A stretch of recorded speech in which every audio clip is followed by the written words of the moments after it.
This story based on Birbal ki Khichdi. One winter morning, Emperor Akbar and Birbal were taking a walk along the lake. Akbar said, "I don't believe anyone can stay in the cold water of this lake all night just for money." Birbal disagreed and said that he knew a poor man who would do it. Akbar challenged Birbal to prove it. Birbal found a poor man who agreed to stay in the lake all night for a reward.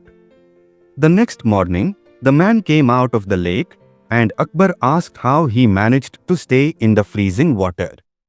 The man said, "I kept my eyes fixed on a lamp burning in a distant house, and that gave me the strength to stay in the water."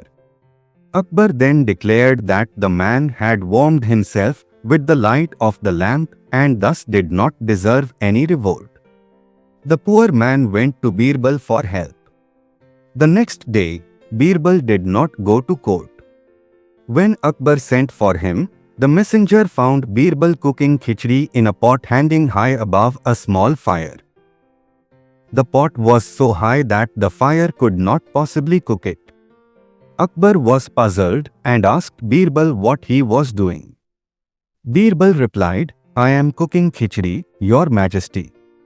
Akbar laughed and said, "How can the khichdi cook when the fire is so far away?" Birbal answered, "The same way the poor man received heat from a lamp that was far away from him." Akbar understood his mistake and rewarded the poor man. This story teaches the importance of empathy and fairness.